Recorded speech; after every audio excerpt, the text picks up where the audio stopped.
ಎಲ್ಲರಿಗೂ ನಮಸ್ಕಾರ. ಹೇಗಿದ್ದೀರಿ ಎಲ್ರು? ಏನ್ ಗುರು ನೆನ್ನೆ ಮ್ಯಾಚು ಚಿಂದಿ ಆಗಿತ್ತು ಮಾತ್ರ. ಅದು ಪಂಜಾಬ್ ಕಿಂಗ್ಸ್ RCB ಫೈನಲ್ಲು ಹೋಗ್ಬೇಕಾಗಂತರತ್ತ ಸಮಯದಲ್ಲಿ ಎಂತ ಬ್ಯಾಟಿಂಗ್ ಆಡಿದ್ರು ಗುರು ಪಂಜಾಬ್ ಅವರು.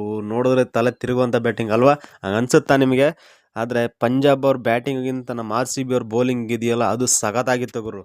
ಏಂಜಲ್ ವುಡ್ ನಮ್ಮ RCB ಟೀಮ್ಗೆ ಮತ್ತೆ ಕಮ್ ಬ್ಯಾಕ್ ಮಾಡ್ತಿದ್ದಂಗೆ, ಏಂಜಲ್ ವುಡ್ ಬರ್ತಿದ್ದಂಗೆ ಪಂಜಾಬ್ ಅವರೆಲ್ಲ ಎಂಗ್ಲೆತ್ಗಳಂಗೆ ಆಗ್ಬಿಟ್ಟವ್ರಲ್ಲ ಗುರು. ಏನು ಕತೆ ಅವ್ರದ್ದು? ನೆಕ್ಸ್ಟ್ ಮ್ಯಾಚ್ ಗೆಲ್ಲಲ್ವಾ ಅನ್ನೋದೇ ಒಂದು ಡೌಟ್ ಆಗ್ಬಿಟ್ಟೈತೆ.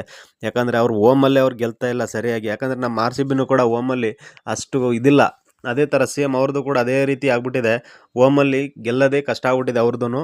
ಆದ್ರೂ ಬೌಲಿಂಗ್ ಮಾತ್ರ ಮಸ್ತ್ ಮಾಡಿದ್ರು ಗುರು ನಮ್ಮ RCB ಟೀಮಿಂದ. ಸಖತ್ತಾಗಿ bowling. Bhuvneshwar Kumar, Yash Dayal, Hazlewood, Shreyas Sharma, Krunal Pandya, Romario Shepherd ಎಲ್ಲರೂ ಚಿಂದಿ ಬೌಲಿಂಗ್ ಗುರು. ಒಬ್ಬರಾದ್ಮೇಲೆ ಒಬ್ಬರು ವಿಕೆಟ್ಗಳು ತೆಗಿತಾ ಹೋದ್ರು ಗುರು. ಹೆಂಗೇನು ಗುರು ಅಂದರೆ ಬ್ಯಾಟಿಂಗ್ ಅಷ್ಟು ಸ್ಟ್ರಗಲ್ ಆಗಿತ್ತ ಇಲ್ಲ ಏನು ಅಂತಲೇ ಗೊತ್ತಾಗಲಿಲ್ಲ. ಯಾಕಂತ ಹೇಳಿದ್ರೆ ಅಷ್ಟು ಸ್ಟ್ರಗಲ್ ಮಾಡ್ತಾಯಿದ್ರು. ಯಾಕಂತ ಹೇಳಿದ್ರೆ ಹಿಸ್ಟ್ರಿ ತೆಗೆದು ನೋಡಿದ್ರೆ ಅಲ್ಲಿ ಬ್ಯಾಟಿಂಗ್ ಲೈನಪ್ಪೇ ಸ್ವಲ್ಪ ಕಷ್ಟ. ಯಾಕಂದ್ರೆ ಅವರು ಕೂಡ ಲಾಸ್ಟ್ ಟೈಮು ನಮ್ಮ ಕೋಲ್ಕತ್ತಾ ವಿರುದ್ಧ 113ಕ್ಕೆ ಆಲ್ಔಟ್ ಆಗಿದ್ದರು. ಸೇಮ್ ಅದೇ ಸಿಚುವೇಶನ್ ಅವರು ಕೂಡ ಕೋಲ್ಕತ್ತಾದವರು ಅಷ್ಟು ಸ್ಟ್ರಗಲ್ ಪಡ್ತಾಯಿದ್ರು. ಆದರೆ RCB ಸ್ಟ್ರಗಲ್ ಇಲ್ಲ. ಬಾಲ್ ಟು 10 ರನ್ ಆಡ್ಕೊಂಡು ಹೋಗಿದ್ದಾರೆ ಅವರು. ಸಖತ್ತಾಗಿ ಆಡಿದ್ದಾರೆ ಮಾತ್ರ.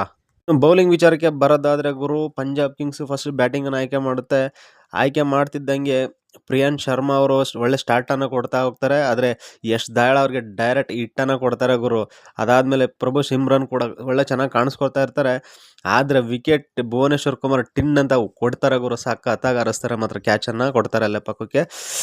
ಯಾರು ಅಷ್ಟು ಕಾಂಟ್ರಿಬ್ಯೂಟ್ ಮಾಡಿಲ್ಲ ಗುರು. ಅದು ಬಿಟ್ಟರೆ ಸ್ಟೋನಿಸ್ ಒಬ್ಬರು ಪರವಾಗಿಲ್ಲ. ಅವರೊಂದು 17 ಬಾಲ್ಗೆ 26 ರನ್ ನೋಡಿದೆ. 2 4 2 6 ಕೊಟ್ಟಿದ್ದಾರೆ. ಶ್ರೇಯಸ್ ಶರ್ಮಾ ಡೈರೆಕ್ಟ್ 8 ವಿಕೆಟನ್ನು ಕೊಟ್ಟಿದ್ದಾರೆ ಗುರು ಅಷ್ಟೇ. ಅದು ಬಿಟ್ಟರೆ ಯಾರು ಅಷ್ಟು ಕಾಂಟ್ರಿಬ್ಯೂಟ್ ಮಾಡಿಲ್ಲ. ಇನ್ನು ನಮ್ಮ RCB ಬ್ಯಾಟಿಂಗ್ ಅಂತ ಬಂದರೆ ಸಖತ್ತಾಗಿ ಮಾಡಿದ್ದಾರೆ. ಇನ್ನು ಬೌಲಿಂಗ್ ವಿಚಾರದಲ್ಲಿ ಇನ್ನು ಎಲ್ಲರೂ ಒಂದೊಂದು ಥರ ವಿಚಿತ್ರವಾಗಿ ಬೌಲಿಂಗನ್ನು ಮಾಡಿ ನಮ್ಮ RCBನ ಗೆಲ್ಸಿದ್ರು. ಯಾಕಂತ ಹೇಳಿದ್ರೆ ಶ್ರೇಯಸ್ ಶರ್ಮಾ ಮತ್ತೆ ಫಾರ್ಮಿಗೆ ಬಂದಿರೋದು ವಿಕೆಟ್ ತಗೊಳ್ಳೋದ್ರಲ್ಲಿ. ಭುವನೇಶ್ವರ್ ಕುಮಾರ್ 2 ಓವರ್ಲಿ 17 ರನ್ ಕೊಟ್ಟು 1 ವಿಕೆಟನ್ನು ತಗೊಂಡಿದ್ದಾರೆ ಗುರು. ಯಶ್ ದಯಾಳ್ 4 ಓವರ್ಲಿ 26 ರನ್ ಕೊಟ್ಟು 2 ವಿಕೆಟನ್ನು ತಗೋತಾರೆ. ಇನ್ನು ಏಂಜಲ್ ವುಡ್ ಹೇಳಲೇಬೇಕಾಗಿಲ್ಲ. ಒಳ್ಳೆ ಫಾರ್ಮಲ್ಲೇ ಬಂದಿದ್ದರು, ಒಳ್ಳೆ ಫಾರ್ಮಲ್ಲೇ ಇದ್ದರು. ಆಗಲೂ ಕೂಡ ಒಳ್ಳೆ ಫಾರ್ಮಲ್ಲಿ ಈಗಲೂ ಇದ್ದಾರೆ. 3 ಓವರ್ 1 ಬಾಲ್ ಮಾಡಿ 21 ರನ್ನನ್ನು ಕೊಟ್ಟು 3 ವಿಕೆಟನ್ನು ಕೂಡ ತಗೊಂಡಿದ್ದಾರೆ. ಎಲ್ಲರೂ ಒಳ್ಳೆ ಎಕಾನಮಿನ ಮೇಂಟೈನ್ ಮಾಡಿದ್ದಾರೆ. ರಮಾರೇಶ್ ಅಪ್ಪಳ 1 ಓವರ್ಲು 1 ವಿಕೆಟನ್ನು ತಗೊಂಡ್ರೆ ಎಲ್ಲರೂ ಕೂಡ ಮಸ್ತು ಬೌಲಿಂಗನ್ನು ಮಾಡಿದ್ದಾರೆ. ಇನ್ನು ನಮ್ಮ RCB ಟೀಮ್ನ ಬ್ಯಾಟಿಂಗ್ ಕಡೆ ಬಂದರೆ ಬ್ಯಾಟಿಂಗಲ್ಲಂತೂ ಮಸ್ತು ಓಪನಿಂಗನ್ನು ಕೊಟ್ಟರು. 30 ರನ್ ಪಾರ್ಟ್ನರ್ಶಿಪ್ಪನ್ನು ಬಿಲ್ಡ್ ಮಾಡಿದ್ರು RCBಲಿ. ಫಿಲ್ ಸಾಲ್ಟ್ ಮತ್ತು ನಮ್ಮ ಕಿಂಗ್ ಕೊಹ್ಲಿ ಅವರು ಒಳ್ಳೆ ಫಾರ್ಮಲ್ಲಿ ಇದ್ದರು. ಅದೇ ಕಂಟಿನ್ಯೂ ಮಾಡ್ತಾ ಹೋದರು. 30 ರನ್ನನ್ನು ಪಾರ್ಟ್ನರ್ಶಿಪ್ ಬಿಲ್ಡ್ ಮಾಡ್ತಿದ್ದಂಗೆ ಜೆಮಿಸನ್ ಅವರು ವಿರಾಟ್ ಕೊಹ್ಲಿ ಕ್ಯಾಚನ್ನು ಔಟ್ ಮಾಡಿಸ್ತಾರೆ. ನಂತರ ಬರ್ತಾರೆ ಮಯಾಂಕ್ ಅಗರ್ವಾಲ್ 19 ರನ್ ಕಾಂಟ್ರಿಬ್ಯೂಟ್ ಮಾಡ್ತಾರೆ. ಬೆಸ್ಟ್ ಪರವಾಗಿಲ್ಲ ಆಡ್ತಾ ಇದ್ದಾರೆ, ಚೆನ್ನಾಗಿ ಆಡಿದ್ದಾರೆ ಅವರು ಕೂಡ.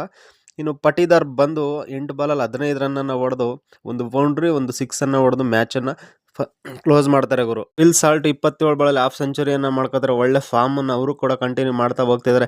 ನಮ್ಮ RCB ಬ್ಯಾಟಿಂಗ್ ಲೈನಪ್ ಬಗ್ಗೆ ಹೇಳಲೇಬೇಕಂತ ಏನಿಲ್ಲ ಗುರು. ಯಾಕಂದರೆ ಎಲ್ಲರೂ ಮಸ್ತಾಗಿ ಆಡ್ತಾ ಇದ್ದಾರೆ, ಮಸ್ತಾಗಿ ಬೌಲಿಂಗು ಕೂಡ ಮಾಡ್ತಿದ್ದಾರೆ. 2016 ಬಿಟ್ಟರೆ ನಾವು ಈ ಟ್ರಿಪ್ಪನ್ನೇ ನೋಡ್ತಾ ಇರೋದು. ಯಾಕಂತ ಹೇಳಿದ್ರೆ 2016ರಲ್ಲಿ ಅದೇ ಬ್ಯಾಟಿಂಗ್ ಅದೇ ಬೌಲಿಂಗ್ ಲೈನಪ್ ಏನಿತ್ತು ಸೇಮ್ ಅದೇ ರೀತಿ ಈಗ ಕೂಡ ಬಂದಿದೆ. ಅದಕ್ಕೆ ನಾವು ಫೈನಲ್ಗೆ ಹೋಗಿರೋದು ಹೇಳ್ಬೋದು. ನೋಡೋಣ, ನೆಕ್ಸ್ಟ್ ಫೈನಲಲ್ಲಿ ಮೀಟ್ ಆಗೋಣ. ನೋಡೋಣ ಹೇಗಾಗುತ್ತೆ ಏನಂತೇಳಿ. ನಮ್ಮ ಚಾನಲನ್ನು ಈ ಕೂಡಲೇ ಸಬ್ಸ್ಕ್ರೈಬ್ ಮಾಡಿ, ಆಗ ಪಕ್ಕದಲ್ಲಿರುವಂಥ ಬೆಲ್ ಐಕಾನನ್ನು ಕ್ಲಿಕ್ ಮಾಡಿ. Thank you.